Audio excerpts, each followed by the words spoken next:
Bonjour les amis. Alors, on va dans la série Totalement Zinzin, on va parler de deux choses,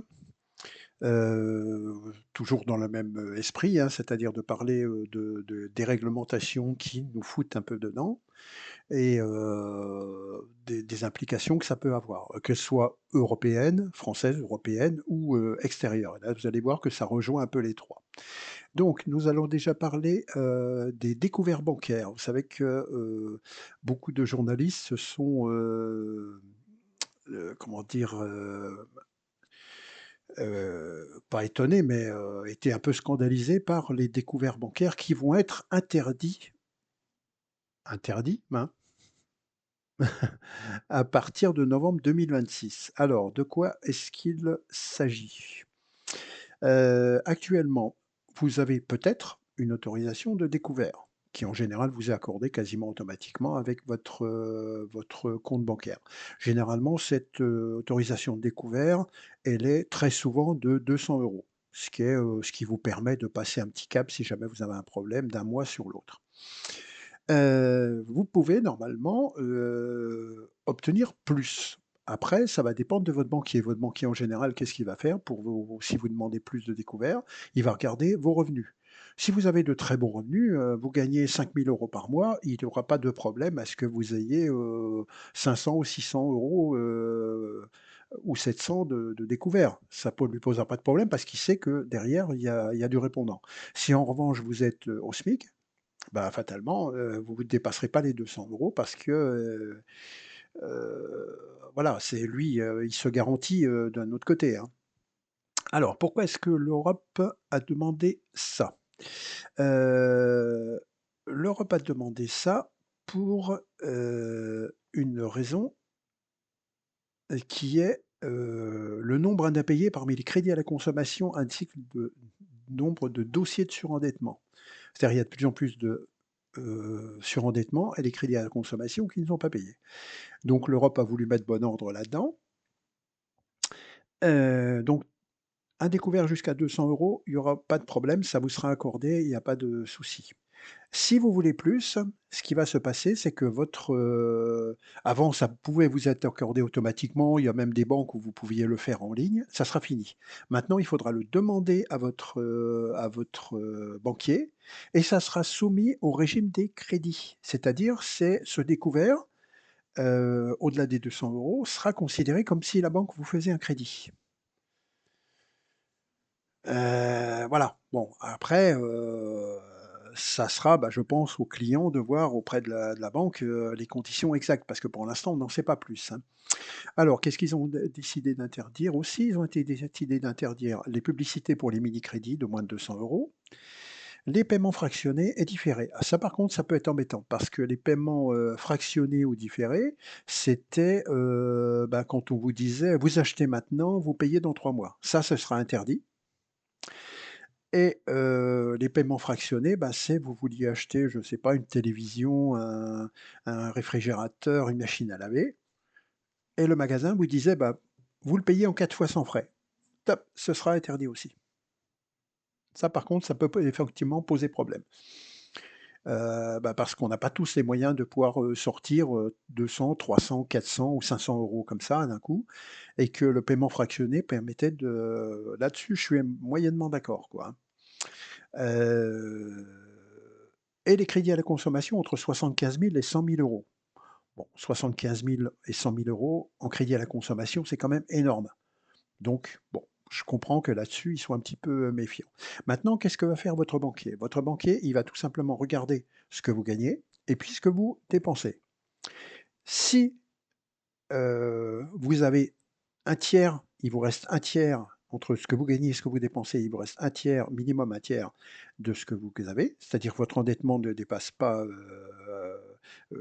30, et ben, il vous l'accordera. Sinon, il risque de ne pas vous l'accorder. Mais après, je pense que ce sera aussi à la discrétion des banques. Donc ça fera peut-être jouer la concurrence. Maintenant, le découvert, moi, pourquoi est-ce que je ne suis pas pour? Alors, je ne vais pas forcément me faire des amis, mais pourquoi est-ce que je ne suis pas pour? Bah, parce que le découvert, c'est ce que vous avez en moins le mois d'après.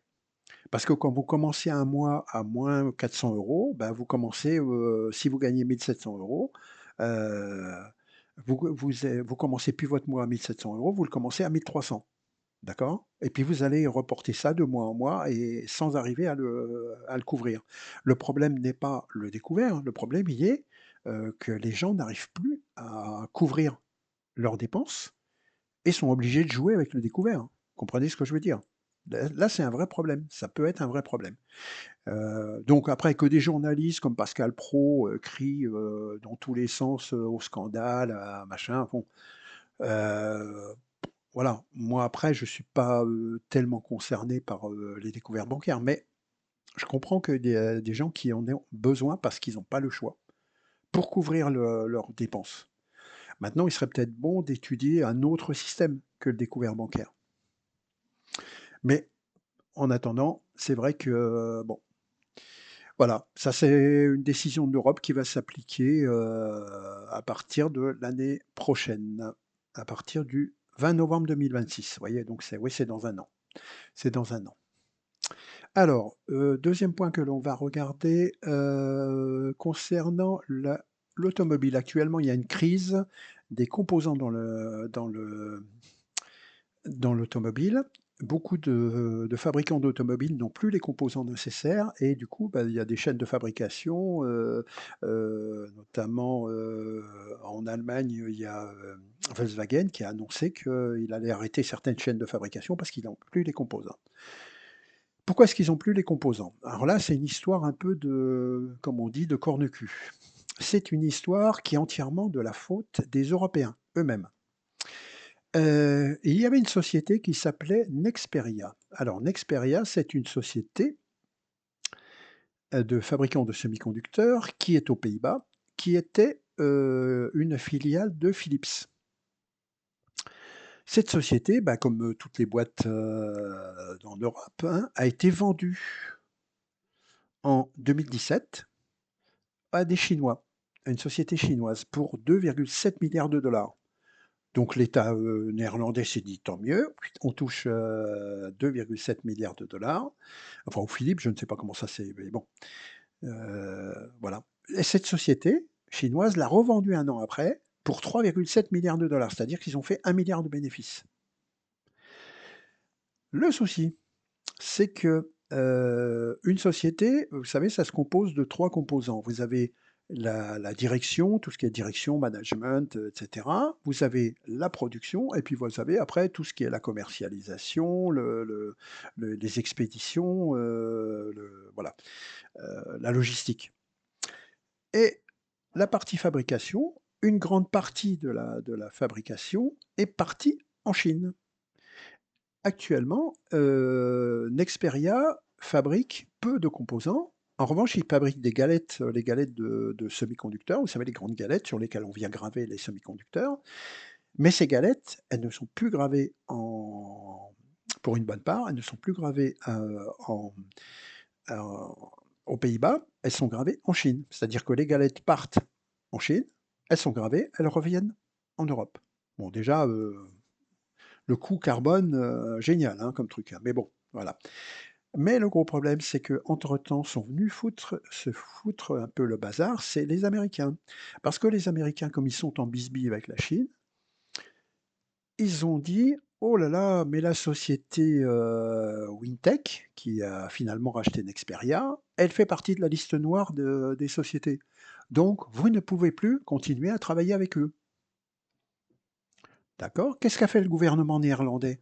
Le gouvernement néerlandais a cherché un peu dans ses lois comment il pouvait faire et ils ont tout simplement, viré le patron chinois, voilà et puis, de nommer un patron à eux, dans la boîte, alors que la boîte appartient à cette société. Inutile de vous dire que, le comment dire? Le le les Chinois ne sont pas restés sans réagir. Et du coup, ils ne fournissent plus les composants, c'est-à-dire que les plaques de silicium qui partent en Chine ne reviennent pas. Et ces composants étaient en grande partie utilisés par l'industrie automobile. Bah, oui, avec tout ce qu'il y a maintenant dans une voiture, entre l'IA, tous les composants pour que la voiture puisse communiquer et cetera, tous les capteurs qu'il y a partout, bah, il y a plein de composants partout, dans des microprocesseurs, des trucs, là. Et l'opération, donc est en train de tourner à la catastrophe parce que, Nexperia est en train de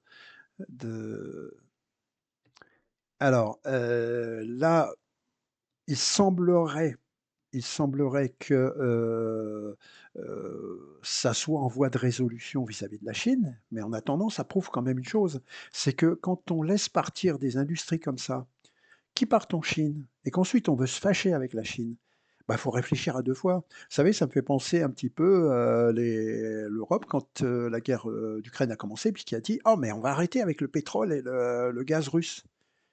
Ah oui, mais l'ennui c'est que beaucoup de on a besoin du pétrole et du gaz russe. Donc on continue à l'acheter parce qu'il faut pas vous faire d'illusions. Le GNL, le gaz, liquéfié, une grande partie vient encore de Russie. Sauf que ça passe par des sociétés, extérieures, le pétrole au lieu de partir, directement en Europe, il va en Inde. En Inde, il est raffiné, l'Inde nous le revend.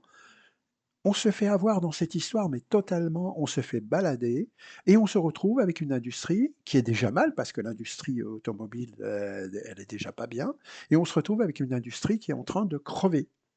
Parce que nos dirigeants européens sont incapables déjà de réfléchir à ce qu'ils font, en amont, de dire: «Attention, ces industries sont, comment dire?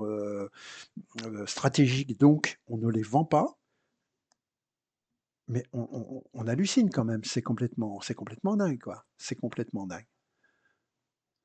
Ah, il m'a fait sauter la page, je ne sais pas pourquoi, mais bon. Donc bah, effectivement, le fabricant, chinois, Nexperia fournissait 49 des composants, donc plus de presque la moitié des composants. Bah, ils se retrouvent, voilà, sans les puces, les sous-traitants ne peuvent pas construire les pièces détachées et les composants qu'ils fournissent aux constructeurs automobiles, ce qui fait courir de graves risques d'arrêt de production. Donc on n'en avait déjà pas assez avec les voitures électriques et toutes leurs conneries. Maintenant, on n'a plus de composants parce qu'on a les a laissé partir en Chine. Mais franchement, il y a des fois, on se pose des questions, quoi. Qu'est-ce que c'est que ces dirigeants qu'on a qui, le petit doigt sur la couture du pantalon, oui, oui, aux États-Unis, sans réfléchir à aucune des conséquences. Mais c'est complètement dingue, quoi. C'est complètement dingue. Voilà, donc encore un exemple de la connerie, de nos dirigeants. Un de plus. On se retrouve pour une prochaine. À plus les amis.